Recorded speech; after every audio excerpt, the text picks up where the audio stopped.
Good evening friends. The સધન Gujarat chamber of commerce and industry વતી આપ સૌનું અને ખાસ કરીને આજના માનનીય વક્તા સૌરભભાઈ સોપાલકરનું સ્વાગત કરતા અત્યંત આનંદ અને ગર્વ થાય છે. મિત્રો, આજનો વિષય એ બહુ જાણીતો વિષય છે, changing face of litigation in the regime of data analytics and intelligence. સમયની સાથેનો બદલાવ આ બહુ અગત્યની વાત છે, અને જે સમયની સાથે નથી રહેતું તે ફેંકાઈ જાય છે.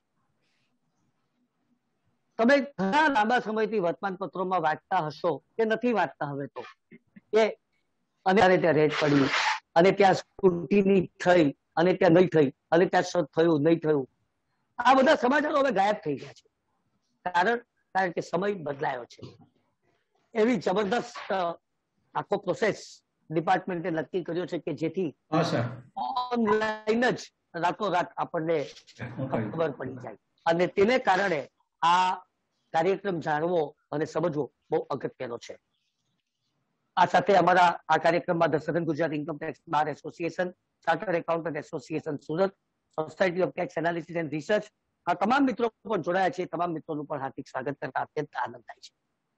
સૌરભભાઈ, આપનો પરિચય ચેમ્બર ઓફ કોમર્સ સાથે બહુ જૂનો છે, અને એટલે ચેમ્બરનો પરિચય મારે તમને આપવાની જરૂરિયાત નથી. તે છતાં પણ જસ્ટ તમારી જાણ ખાતર કે એક્ઝિબિશનના માધ્યમ દ્વારા ઉત્પાદકતાઓને સીધું માધ્યમ પહોંચાડવાનો ચેમ્બરનો હંમેશનો પ્રયાસ રહ્યો છે.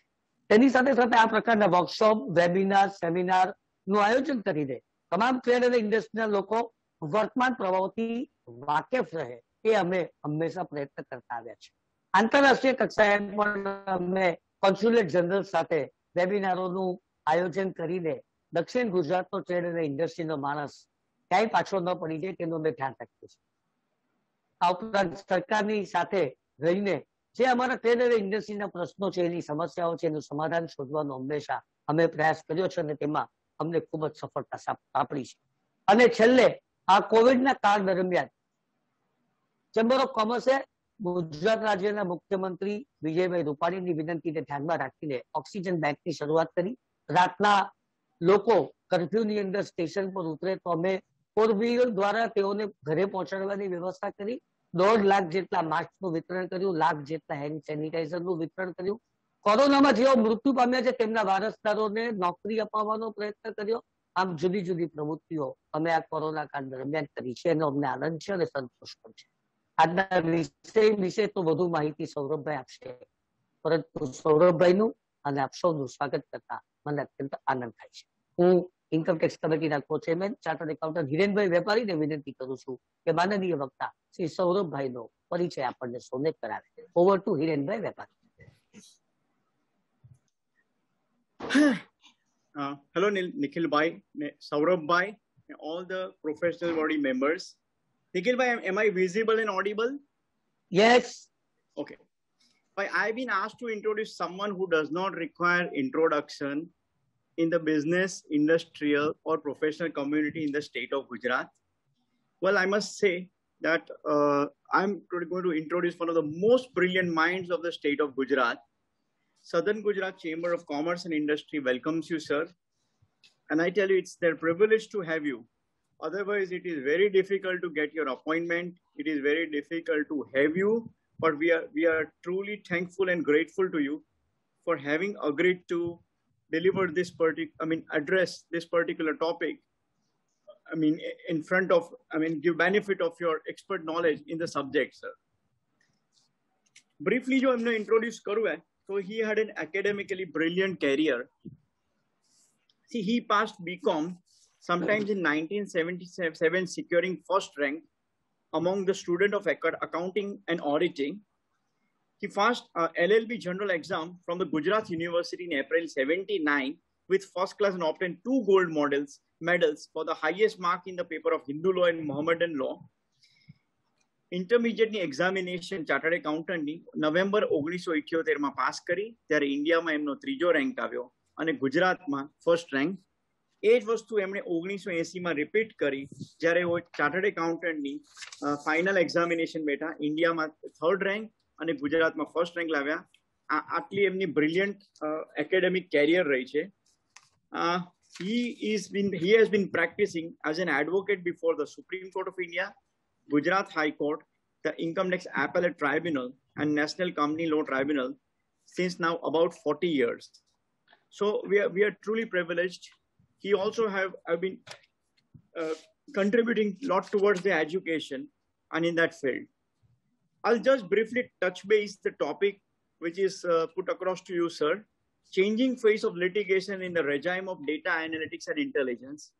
As we are aware કે આજે ડેટા છે તે એટલા બધા મલ્ટિપલ સોર્સિસ થી ભેગો થઈ રહ્યો છે.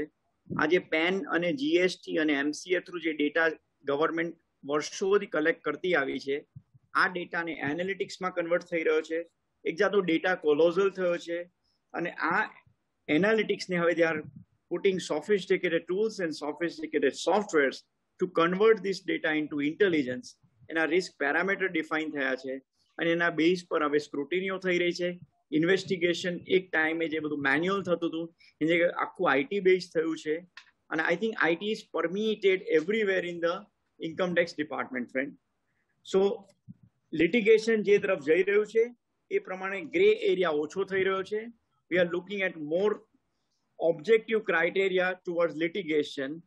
Well, how the litigation will evolve, let us listen to Saurabhbhai Soparkar. Thank you, sir. Saurabhbhai, આપ આપનું વક્તવ્ય શરૂ કરી શકો છો. આપના વક્તવ્ય બાદ થોડો સમય આપણે પ્રશ્નોત્તરી માટે કાઢીશું અને ત્યારબાદ કાર્યક્રમ સમાપ્ત કરીશું. Over to Saurabhbhai. Thank you very much, Mr. President, sir, and all friends. It's a pleasure to be here this evening to discuss some of the interesting issues which will arise on account of changing face of litigation in the regime of data analytics and intelligence. But before that, two things. One, I must profusely thank my friend Hiren for very generously introducing me. I'm sure that a significant part was on account of the fact that he happens to be a dear friend. Secondly, I must also place on the record over here my long association with this august body. Some of you who must have been senior members would recollect there was a time mid-90s onward for almost a decade. I used to come to Surat regularly every year to give budget speeches, and I have enjoyed your warm hospitality. Ravindra Bhai Vepari and all other senior members used to treat me well, and I must place it on the record the fact that I have been very close to this association over all these years.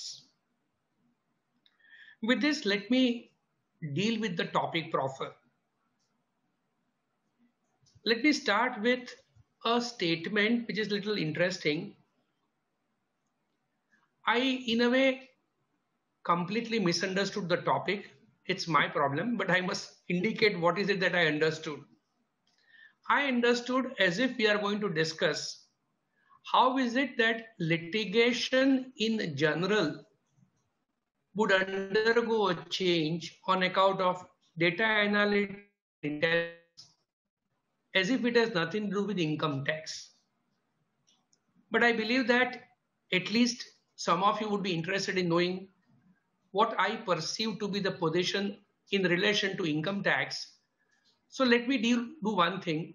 Let me spend at least some time in relation to income tax, and thereafter I will go to the other topics or other issues to the extent I believe it is necessary.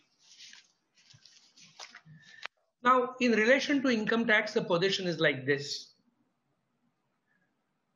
Some of you would know, those who have been paying tax since years would know, that there was a time right up to mid-90s where the income tax assessments were, as a matter of rule, every year, everyone's case would be invariably picked up for scrutiny assessment.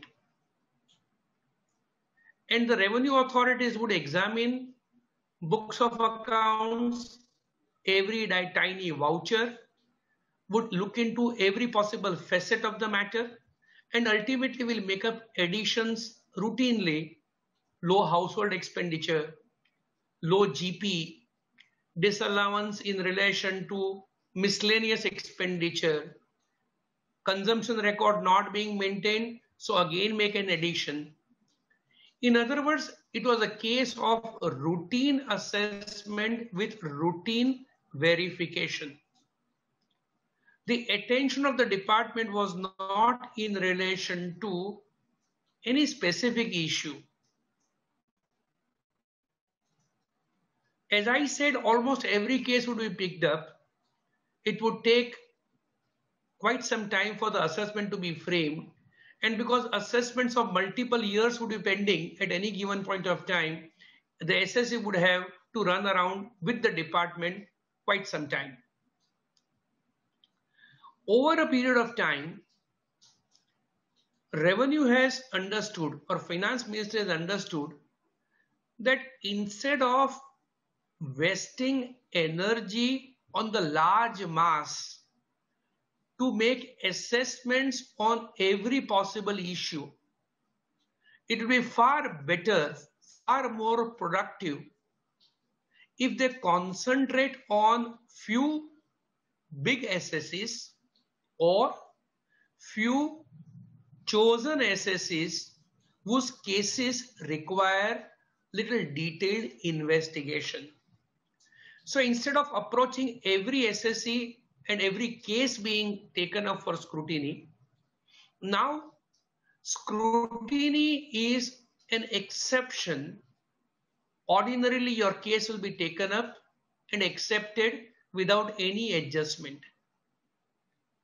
Please also recall, in the earlier times, even when assessments were not being framed, it would take quite some time for issuance of order under section 143(1) because everything would have to be handled manually. And even before issuing the order under section 143(1) as to whether any prima facie adjustments are required to be made or not, and if so, whether any additional tax is required to be collected or not, all those issues were the issues with which department was having problem. Now, over a period of time, the revenue has computerized everything. Some of you must have read in the newspaper that revenue is targeting that refunds or assessment year 2021 would be issued by 30th of June 2021. Now, this is the speed at which revenue is now acting. 143(1), which is almost a rule for almost every SSC, is being done not manually. It is done by system. And therefore, there is less and less interaction between the SSC and the tax office. We'll go to that little later when we go to faceless assessment and faceless appeal. But the first point that I'm trying to make out is change in the mindset. Change in the mindset of revenue to be able to concentrate on a few select cases as opposed to the large mass. That takes us to the next question. How do they decide which cases should be picked up? And it is here the importance of data mining, importance of data collection, and importance of artificial intelligence comes up. The revenue now collects data from a large number of sources. For example, for years together, most of you would have observed that if there is a search of excise department or sales tax department, even if additions are made, even if disclosures are made, the information would not be passed on to the income tax department, and therefore the income tax officer is oblivious of what's happening in the sales tax or what happens in the excise department. One source of data collection now is coordination between the government departments. So what is happening is, if you are now subjected to GST search, and at the time of GST search it is found that, let's say, turnover of rupees 1 crore is not reflected in the books of account, you would certainly have a problem under GST. But then that information would be passed on to the income tax department, which department would then, on the strength of the information that it has received from the GST department, take an immediate action. Some of you have experienced, most of you have known, huge racket of bogus share capital, bogus loans, technically or typically known as Calcutta companies. How has income tax department come to know about this? There is a close cooperation between income tax department and Department of Corporate Affairs. Department of Corporate Affairs has identified large number of companies which are paper entities, non-genuine entities, suspicious entities. And it is on the strength of that information which is passed on by Department of Corporate Affairs that all these additions have been made. So the first source of data mining is by cooperation of between the revenue departments or other departments. So now if FEMA catches you, income tax department will catch you. Conversely, if income tax department catches you, Benami Act, Black Money Act, PMLA, Money Laundering Act, all those actions start. All those actions start partly because some of the acts are being administered by income tax authorities, and even when they are not administered by income tax authorities, now the departments have become friendly. They pass on the information.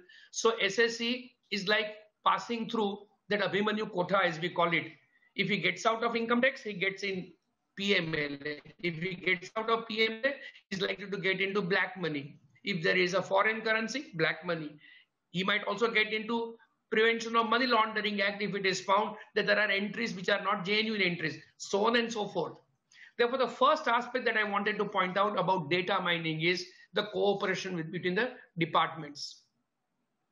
The second area where they do data mining is social media. Some of us are extremely social media friendly. We put our posts on Facebook, we put our messages on Twitter.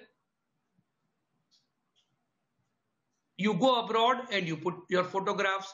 There is a big marriage in the family, you splash photographs. Please note, revenue is keeping an eye on every post in the social media. I don't subscribe to the view about that WhatsApp problem that government is looking into your WhatsApp messages. I don't think that that's correct. But if you are putting posts on social media, which is going in the general domain, revenue would certainly be keeping an eye on it. And therefore, either you do not post, or if you are posting, please be sure that what you post does not bounce back on you and you are not put into an awkward position whereby you are not in a position to answer or justify the problems under the Income Tax Act in relation to that particular posting, like a huge marriage expense, whatever, so on and so forth. The third area of data mining is certain specified areas like real estate transaction, purchase of vehicles. Let's take the real estate transaction. Now, all of us are aware that every document in relation to purchase of property which gets registered, if it is in excess of a specified amount, originally it was 30 lakh, it would be sent to the department. Department would examine it and would ensure that it is appropriately reflected in the accounts. How do they know that? Please see what has been done. Now it has become mandatory for the vendor and the purchaser to mention permanent account number. Now it is mandatory to deduct tax at source on every transaction of purchase of property above a particular ceiling. The moment, therefore, there is a tax deduction at source, it gets registered with the income tax department that here is a transaction which should be reflected in the return of the vendor. On the strength of the permanent account number of vendor and purchaser, revenue would check up the returns and be sure that that is duly reflected in the returns of income. So wherever you are required to disclose your permanent account number, please take it for granted that revenue is keeping check over that particular transaction. You would recall that PAN numbers were not effective. People had bogus PANs, multiple PANs, and it was not possible for the revenue to keep track of PAN numbers. There were one thing that was done was substitute PAN for Aadhaar. It is almost impossible. I am told in a rare case that it is possible also, but I will take it. It's almost impossible to fabricate Aadhaar number because of the fact that they take precautions to ensure that the right person comes and takes the Aadhaar number. Now, if Aadhaar number and PAN number are linked, please see, you are not permitted to open a bank account unless you give PAN number, which would mean that at the end of the year, bank will send statement to the department pointing out which are the accounts and who is holding them and what is their PAN number. So if there are transactions in the account which are either suspicious in nature or which require some explanation to give, let's say deposit of 30-40 lakh of rupees in a savings account or deposit of 10-15-20 lakh of rupees cash in current account or savings account, then that account will be flagged. On the basis of the permanent account number, your return will be checked.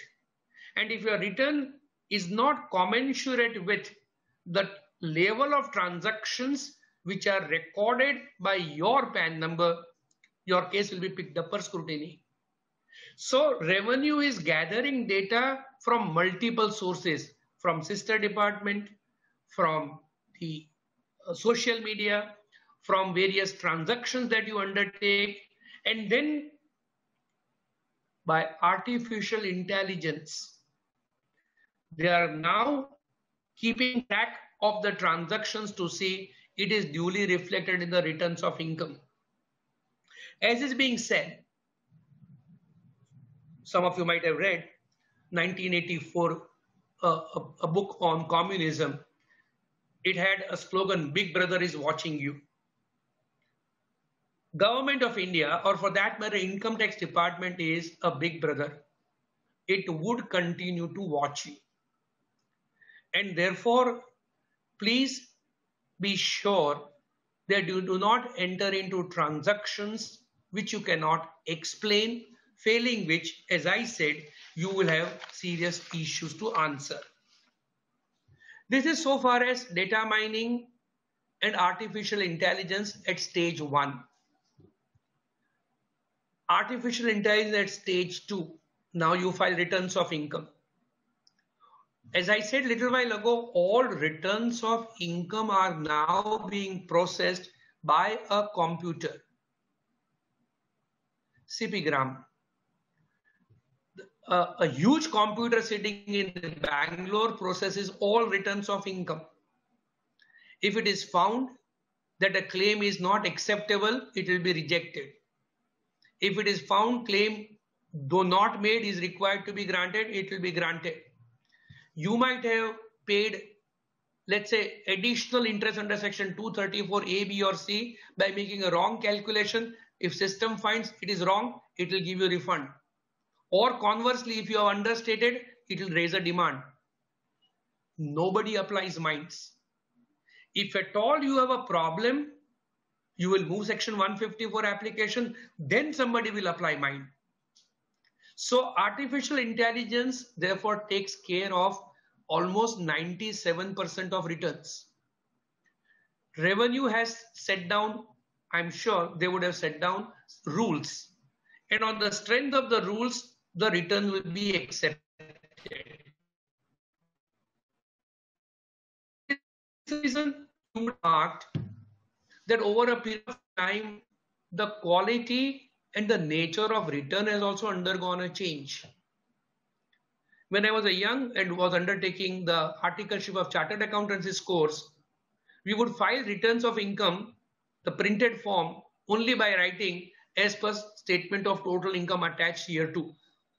Nobody would ever file return of income. Nobody would ever fill in the return of income, because return of income, statement of total income, and statement of total income will contain all details except for the first page where head of income and the amount of income is to be stated. No annexure was filled in.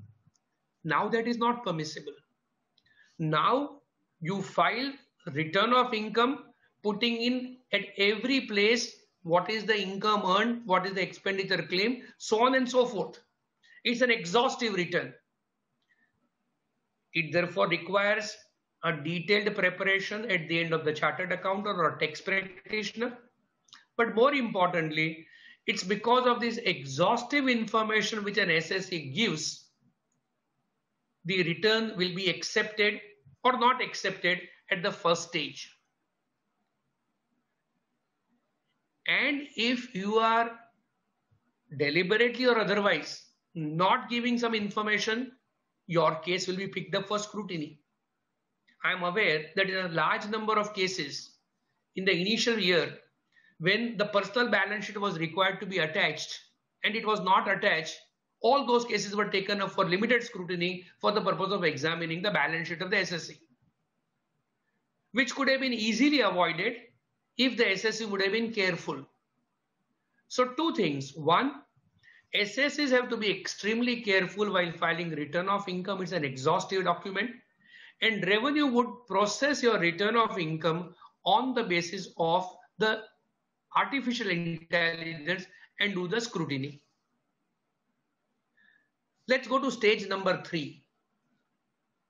We had in 2017-18 onwards e-assessment, and now we have got faceless assessment. Fact of the matter is, revenue authorities or finance ministry does not trust its officers. It is believed, and to a great extent correctly, that interaction between SSE and the revenue authorities results into nefarious activities, and as a result of which the revenue significantly loses. But like many things that happen in life, the medicine is worse than the disease. So now revenue has gone on the extreme, because assessing officer should not be in close contact with the SSE. We now result into a situation where assessing officer is in no contact with the SSE. So we have e-assessment or faceless assessment. Let's again go over there, both data mining and artificial intelligence. As I said, if you file your return of income, if everything is in order and if it falls within their parameter, your case will not be picked up for scrutiny. Even if you have disclosed income running to crores of rupees, or even if you have shown losses worth crores of rupees, if there is no reason to doubt or dispute a return of income, in 99 out of 100 cases, it will not be picked up. But suppose it is picked up, it is then thrown into a system. I am saying thrown into system because so far as faceless assessment is concerned, it is being carried out in a very peculiar manner. For those of you who are not from the field of taxation, at least for the business people, let me spend 3-4 minutes as to how that is being done. Suppose your case is picked up for scrutiny assessment. The who picks up, please mark, no individual officer will pick up. By artificial intelligence tool, it will be decided as to whether this case needs to be picked up. Or in a given case, if there is a suspicion, it may also be picked up. But I'm saying ordinarily on the basis of some artificial intelligence tool.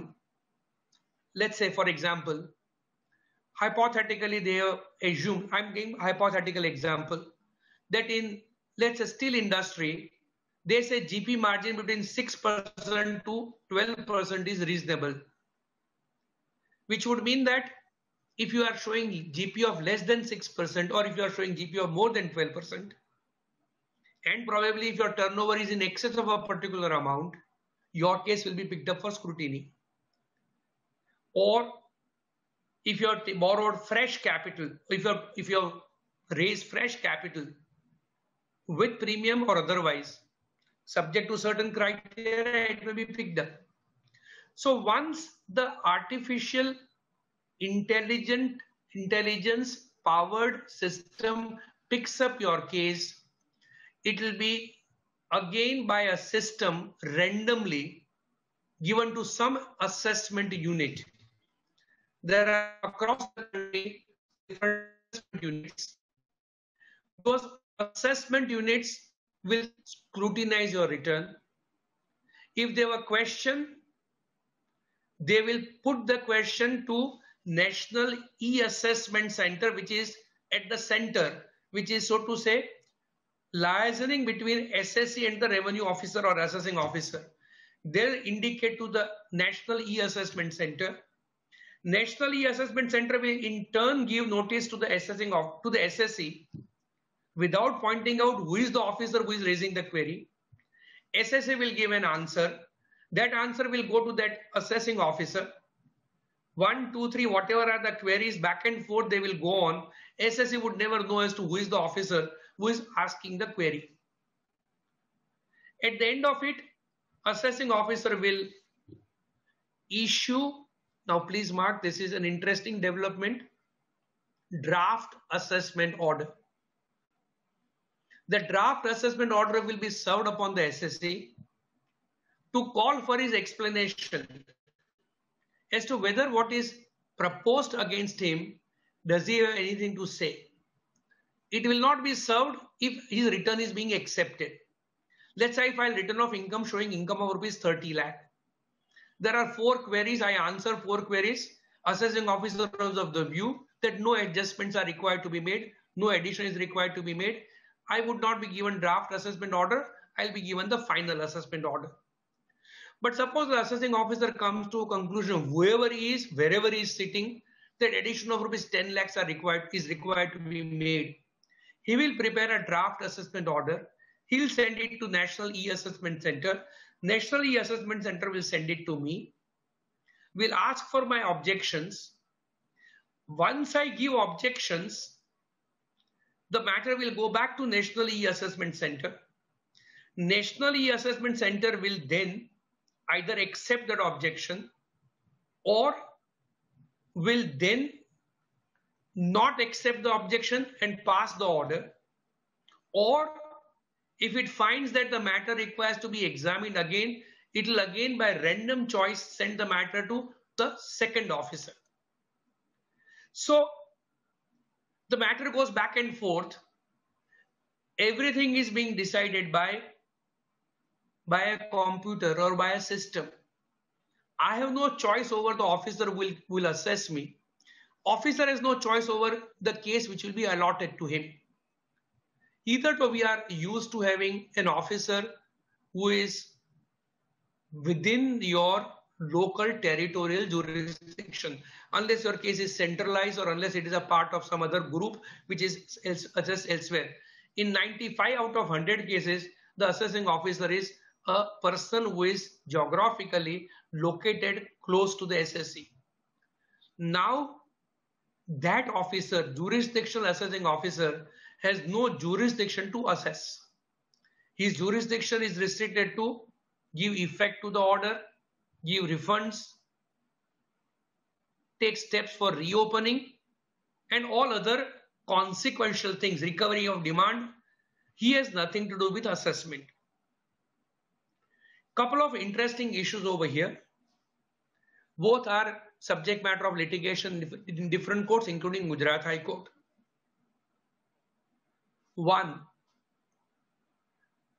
is revenue bound to give me an opportunity of hearing if I ask before the assessment is finalized?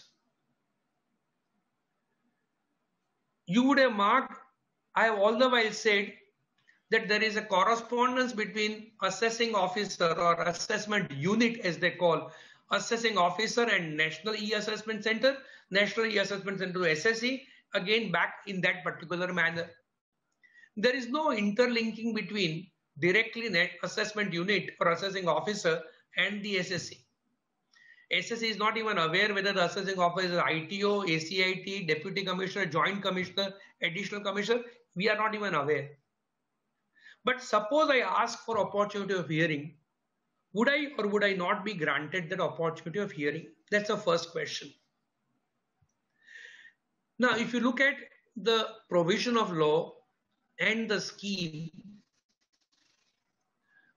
says the opportunity of personal hearing may be granted by the assessment unit if principal commissioner is of the opinion that it may be granted.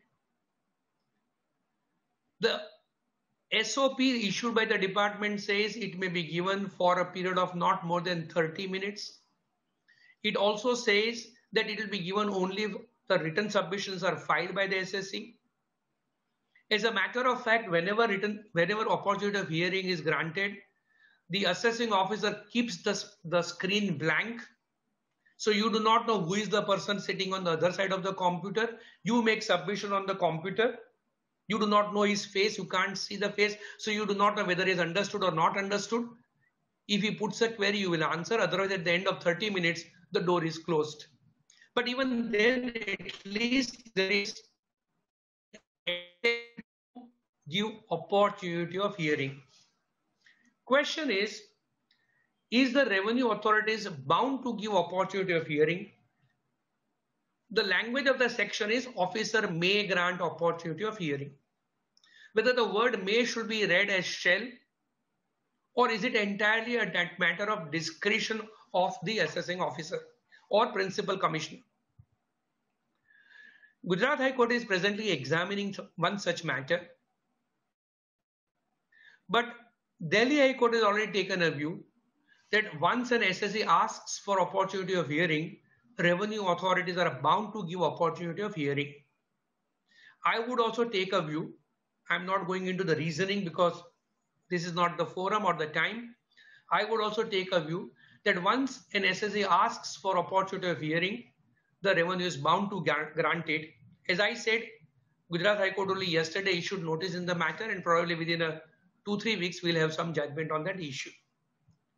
Second, and again interesting issue, I said in the process, authorities are bound to issue draft assessment order calling upon SSE to show cause as to whether the adjustments proposed in the draft assessment order should or should not be made. Imagine a situation where revenue authorities did not issue the draft assessment order and straight away pass the order. Would such an action be bad? Can you challenge in the High Court? Again, this issue is subject matter of a litigation before the High Court, Gujarat High Court. But Delhi High Court in 2 judgments has taken a view that if an assessment order is passed without passing or without issuing to the SSE draft assessment order, that's a breach of a statutory provision. Order is illegal, therefore is required to be quashed and matter is required to be redone. So this is how the faceless assessments would take place after the draft order and after your objections are considered on a draft order, assessment order would be passed. That takes me to an issue which is really material for our purpose. Artificial intelligence, how do we make use of it? Data collection, how do we make a use of it? Please mark 2 things. Those of you who have been in the field since ages, both as the taxpayers or tax practitioners, would agree with me that the tax world today is entirely different from the tax world which was there, let's say 20 years back. 20 years back, when I were to search a case, when I was to argue a heavy matter, I would have to examine, I would have to search the books like, let's say, Palkhiwala or Chaturvedi Pitisariya. Depending upon the year of publication, I will have to then pick up yearly digest of each year, next 5, 6, 7, 8 years, go to each digest and check up as to whether there is a judgment or an order issued after that book is published. There was no way I could have accessed the latest judgments or up-to-date judgments. Now we have got software, we have got databases, we have got facilities which will give you judgments which were pronounced, let us say, yesterday or day before yesterday. There are large number of websites which make available the knowledge. There are large number of softwares which are available, which will make available the knowledge.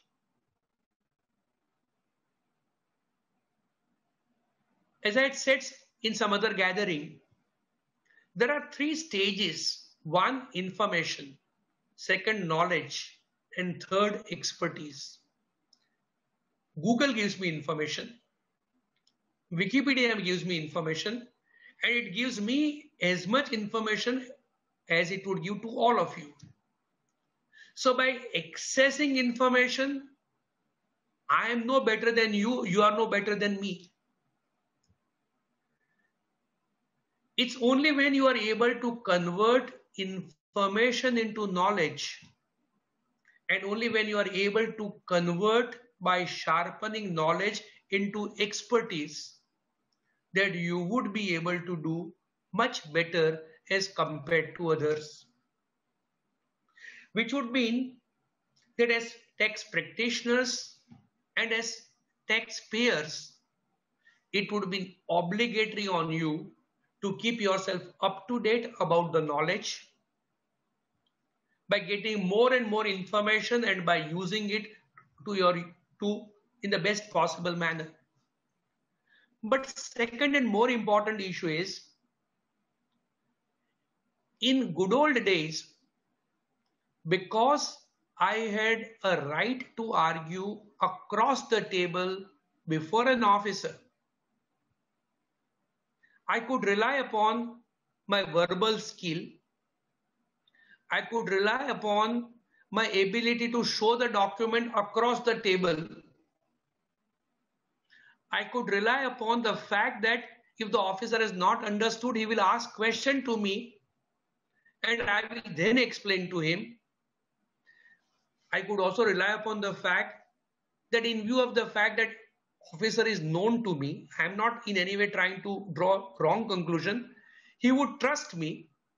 And if I say, sir, this is what the correct position is, he may not doubt me and would not put me to unnecessary laborious details to be extracted.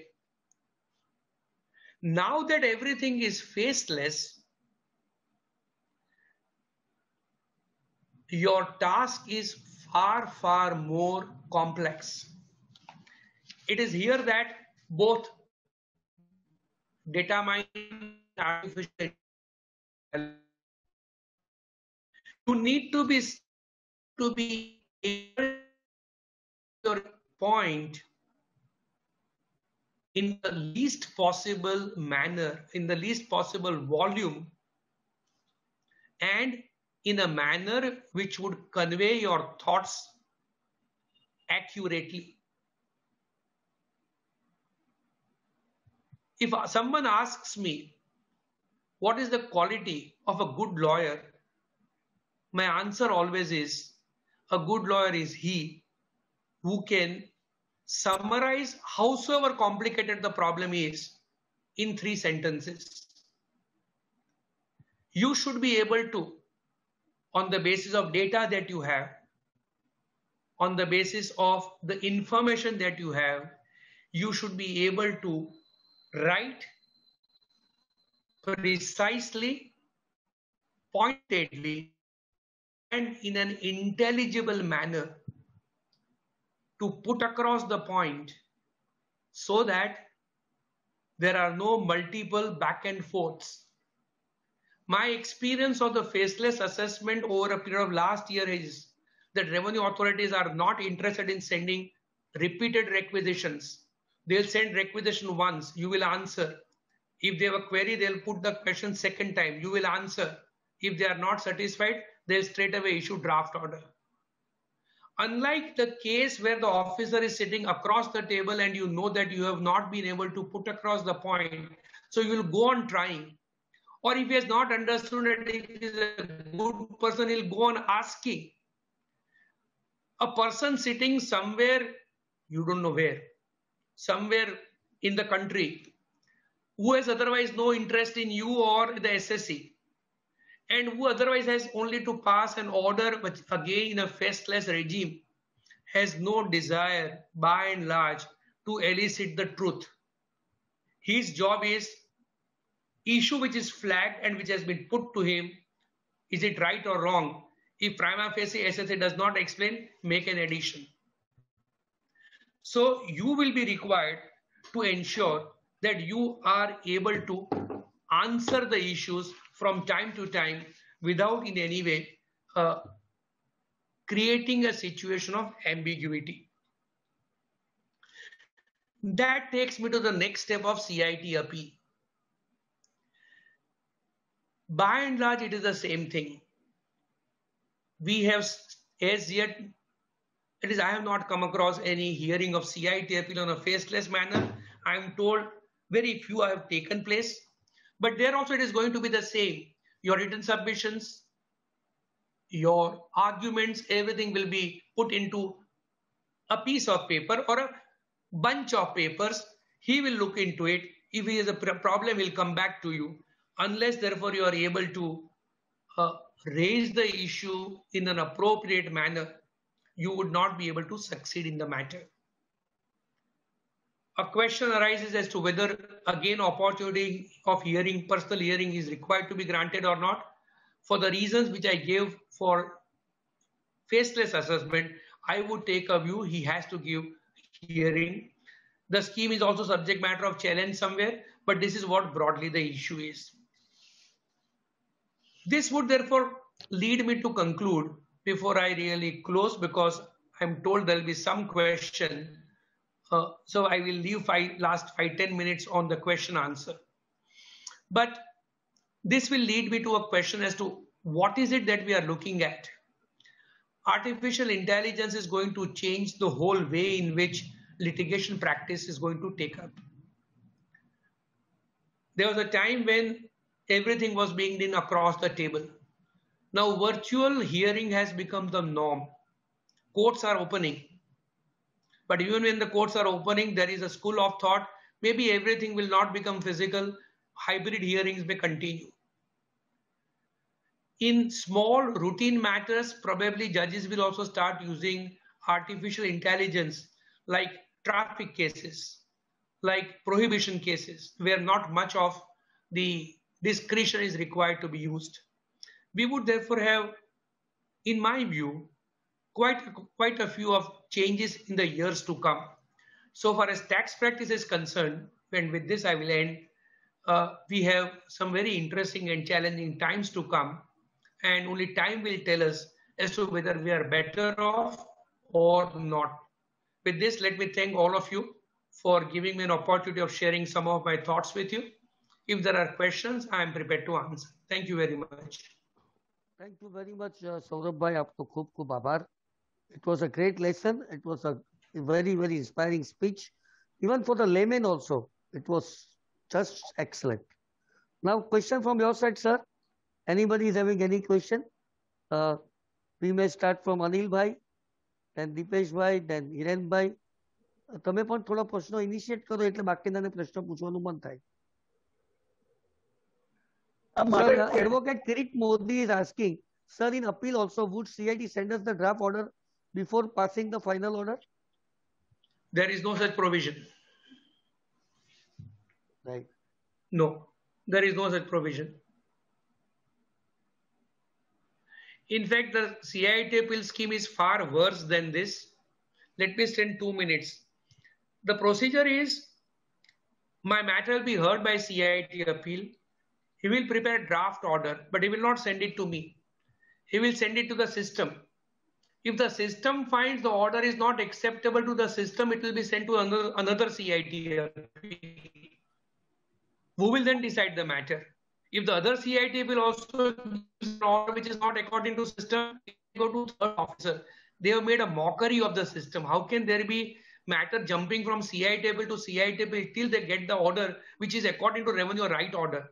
But that's as I said, some other day we will discuss in greater detail the faceless assessment or appeal scheme. Today the object was not faceless assessment or appeal. It was essentially data mining, artificial intelligence. So I'm not going there.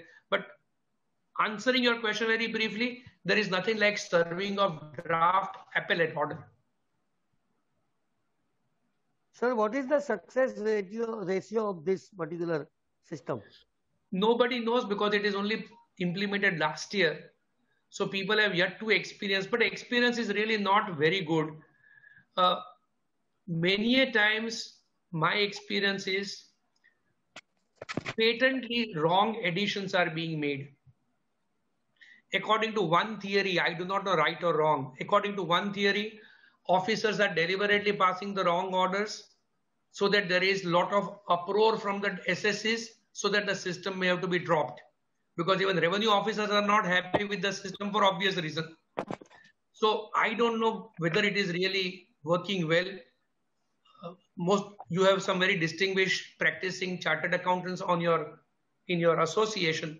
I'm sure they would also be able to share their thoughts, but I do not find anybody has come out happily by saying, oh, it's a good order. But any representation made so far for this? Large number of representations made, they must all have been dusted. Government of India is very keen. This is a pet project of our Honorable Prime Minister. So nobody is going to touch it, except courts.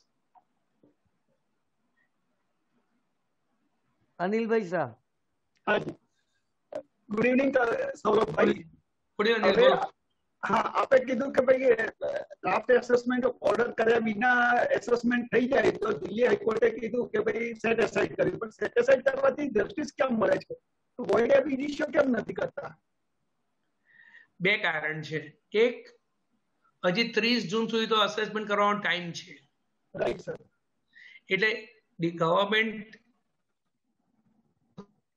Cancel કરું આજે ફરીવાર order કરીશ એક બીજું હાઈકોર્ટનું રીટનું jurisdiction જે છે એ discretionary છે હાઈકોર્ટની મુન્સફી પર છે એટલે હાઈકોર્ટ એવું નક્કી કરી શકે કે અમે તમને તમારી ડિમાન્ડ ઝીરો નહીં કરી આપીએ તમારી સામે ગેરવ્યાજબી થયું છે એટલે એ જે ગેરવ્યાજબી કામ થયું હોય એ હટાવીને ફરીવાર તમને અસેસમેન્ટ કરાવી શકીશું પણ જો કોઈને રિસ્ક લેવું હોય કોઈને હાઈકોર્ટ ના જવું હોય તો તમે અપીલમાં આ મુદ્દો લો અપીલટ ઓથોરિટી ના કરવાની નથી CIT પેલાની સંસ્થા મને કોઈ ભરોસો નથી પણ ટ્રાઇબ્યુનલમાં તમે જશો કે હાઈકોર્ટમાં જશો તો આવા પ્રોવિઝન સેક્શન 144C માં પણ છે DRP પાસે તમે જાઓ તો ડ્રાફ્ટ ઓર્ડર કરવો પડે અને ડ્રાફ્ટ ઓર્ડર કર્યા વગર જો ઓર્ડર થઈ ગયો હોય તો શું થાય તો ઘણી બધી હાઈકોર્ટ ગુજરાત હાઈકોર્ટ સહિત વ્યૂ એવો લીધો છે કે એ કિસ્સામાં અસેસમેન્ટ ઓર્ડર કોસ્ટ થઈ જાય પણ આ નક્કી થાય 2-4 વર્ષે ત્યાં સુધીમાં તો નવો ઓર્ડર કરવાનો ટાઈમ જતો રહ્યો હોય એટલે તમને એવું લાગતું હોય કે આપણે ભાઈ આ 2-4 વર્ષ મોડું થાય તો વાંધો નથી પણ આ ગ્રાઉન્ડ ઉપર એડિશન અટકી જાય પરમેનન્ટલી તો અપીલમાં જાઓ પણ એડિશન મોટું થયું હોય કરોડો રૂપિયાની ડિમાન્ડ હોય ટેક્સ ભર્યાની મોટી ઘોંસ હોય ભર્યા ના ભરો તો તકલીફ પડે એવું હોય તો હાઈકોર્ટમાં જવાનું વિચાર કયા રસ્તે જવું આપણે નક્કી કરવાનું પણ તમે એવી અપેક્ષા રાખતા હો કે હાઈકોર્ટ કેન્સલ કરી નાખશે એ નહીં બને Saurabh bhai, I have a very quick 2 questions.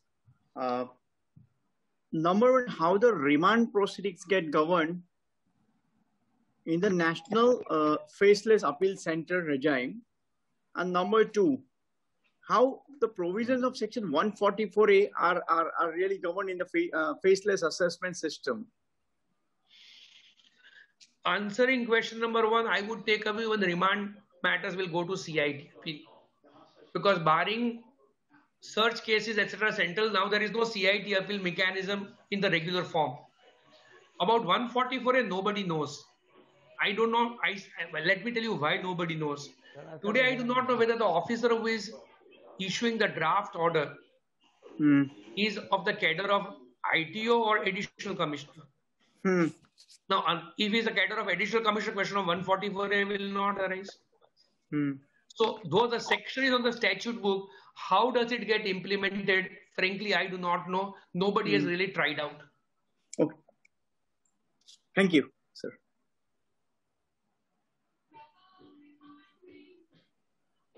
Sir, one question from Rajan Merchant. How soon virtual courts will be reality?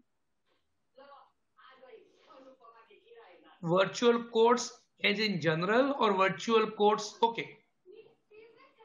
Okay, in general. Today, all courts are working only on virtual platform. Virtual means what? Not virtual as in virtual world of games and chokrao rame che bolo. That is not virtual. That's undoubtedly virtual. But when I say virtual court, what I mean is, હું મારી ઓફિસમાં બેઠો છું, સામેવાળો વકીલ એના ઘરે કે એની ઓફિસમાં બેઠો છે, જજો કાં તો કોર્ટમાં બેઠા છે કાં તો એમના ઘરે બેઠા છે, અને બધા પોતપોતાની જગ્યાએ બેસી અત્યારે જો હું વાત કરું છું તમે સાંભળો છો, એવી રીતે રોજ છેલ્લા 14 મહિનાથી હું કોર્ટમાં આવી રીતે જ આર્ગ્યુ કરું છું. કોમ્પ્યુટરમાં આર્ગ્યુ કરવાનું, જજ સાંભળે, સામેવાળાને પણ કોમ્પ્યુટરમાં હાજર હોય, એને જજ સાંભળે, નિર્ણય આપે. That is virtual court. Now the question is, what is the future of virtual court? Virtual કોર્ટના ઘણા ફાયદા છે અને ઘણા નુકસાન પણ છે. ફાયદાઓમાં એક દાખલા તરીકે ઘણો સમય બચે છે. કેટલાક દિવસોએ હું સવારે દિલ્હીમાં, બપોર અમદાવાદમાં, બપોર પછી સુરતમાં, ક્યાં તો વડોદરામાં, એક દિવસમાં 4 જગ્યાએ જ્યોગ્રાફિકલી મેટર આર્ગ્યુ કર્યું એટલે મારે તો મારી ઓફિસની બહાર જ નથી જવાનું, કોમ્પ્યુટર પર જ આર્ગ્યુ કરવાનું છે. એટલે સમય ઘણો બચે છે, કોસ્ટ બચે છે એસએસસીની. કારણ તમે બહારગામથી વકીલ લાવો કે બહારગામ વકીલને લઈ જાઓ કે બહારગામથી સાક્ષીને લાવો કે લઈ જાઓ, એના કરતાં એ એના ઘરે છે, આપણે આપણા ઘરે છીએ, એટલે કોસ્ટ ઘણી બચે છે. નુકસાન પણ છે, ખાસ કરીને જુનિયર વકીલોને નુકસાન છે. એટલે આમાં વર્ચ્યુઅલ કોર્ટ સારી જ છે કે ફિઝિકલ કોર્ટ સારી છે એવું કહેવું અઘરું છે.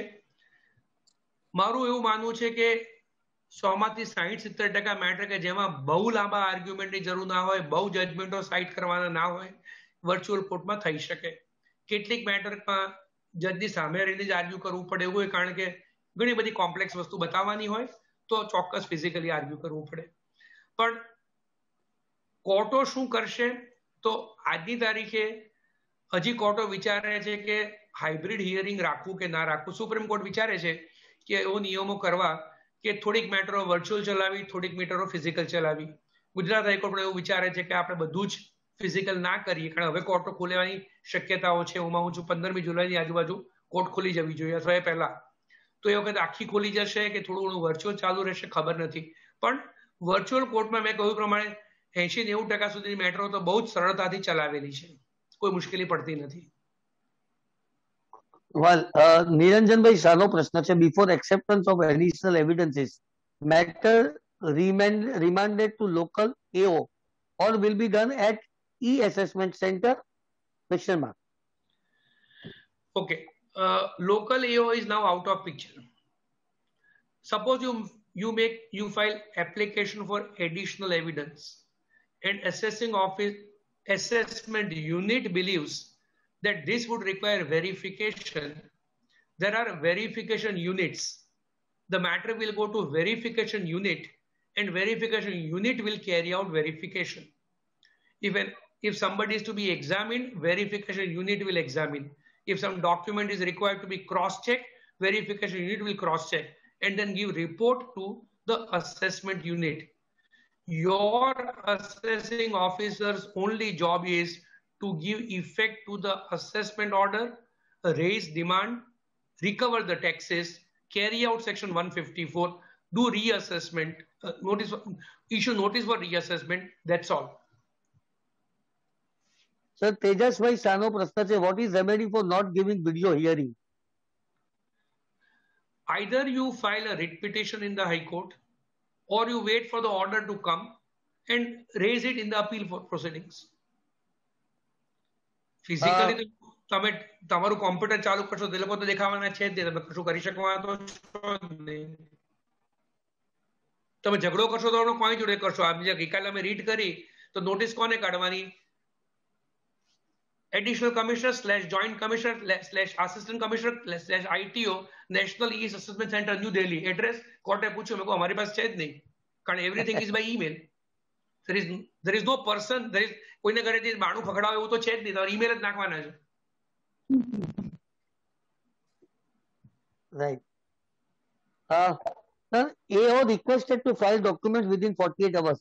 We submitted some documents on time and remaining next day. Whether AO is bound to consider the late submission of documents? Order not passed till late. Last date of submission of documents was 30 April 2021. He is bound to consider. So long as he has not passed the order, any document received by him, he is bound to consider.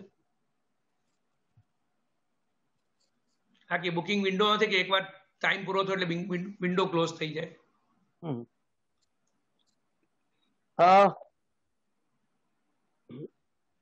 CM Monarch Padmaniનો પ્રશ્ન છે, how taxpayer charter will be important in this changing paradigm of litigation?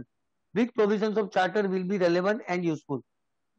See, charter has now become a part of the act, and because it has become a part of the act, you have a right to insist for its implementation. But then you do not have any specific clause in the charter which in a way gives you an extra right. For example, SSCs have to be treated honestly and with a dignity. But how do you establish that you have not been treated with a dignity? એટલે ચાર્ટરમાં એવું નથી કહ્યું કે તમને refund 15 દિવસમાં આપી દેવું જોઈએ કે તમારું રિટર્ન 15 દિવસમાં પ્રોસેસ કરવું જોઈએ. એવો કોઈ ટાઈમલાઈન નથી મૂકી કે જેથી તમે કહી શકો કે આ ચાર્ટરની વિરુદ્ધ જાય છે, પણ ચાર્ટરના સ્પિરિટને ધ્યાનમાં એ લોકોએ લેવો જોઈએ. Right. Niranjanbhai શાનો પ્રશ્ન છે, before accepting additional evidences 46A at first level appeal, matter remanded back to local AO or will be done by AU assessment unit? મેં કહ્યું પ્રમાણે અસેસમેન્ટ યુનિટ ટેકનિકલ યુનિટને મોકલશે અને ટેકનિકલ યુનિટ માહિતી ભેગી કરીને અસેસમેન્ટ યુનિટને પાછી મોકલશે. લોકલ અસેસિંગ ઓફિસર સાથે કઈ લાગે વળગે નહીં. તો સર બરાબર 1 કલાક સમાપ્ત થવાના આવે છે. મેં 10:04 આપને ચાર્જ સોંપ્યો હતો. It is exactly 1 hour. It was just an excellent session. Thank you. અમારું પ્રોમિસ, આપના તરફથી અમે એક જ પ્રોમિસની અપેક્ષા રાખીએ કે જે વિષય આપણે બીજો તાક્યો છે એ સંદર્ભે તમે અમને જરૂરથી સમય આપશો કે જેથી અમે વધુ ને વધુ જ્ઞાન સ્પ્રેડ કરી શકીએ. આભાર વિધિ માટે અનિલભાઈ શાહને વિનંતી. Yes, am I audible? Yes. Yeah. First and foremost, I express my deep sense of gratitude towards our learned speaker, Sri Saurabh Soparkar, for sparing his valuable time and imparting knowledge to us. Sir, your discourse was really a spellbound, and salute to you, sir. We are thankful to the other associations who have joined in this webinar, such as Southern Gujarat Income Tax Bar Association, Chartered Accountant Association, and Society for Tax Research and Analysis, for joining hands with us and making the webinar a great success. We are thankful to all the participants for taking interest in attending this webinar and making it success. Jai Hind. Thank you. Thank Thank you, you sir. very much. Good night. And thank you very Good much night. once again, Saurabh. Thank you, sir. So Good nice. night. Thank you, Dipesh Chakwala, CA Rasesh Shah, CA Hiren Vyapari ji, all the members of the Chamber of Commerce. Thank you. My staff, Sunil. Thank you very much.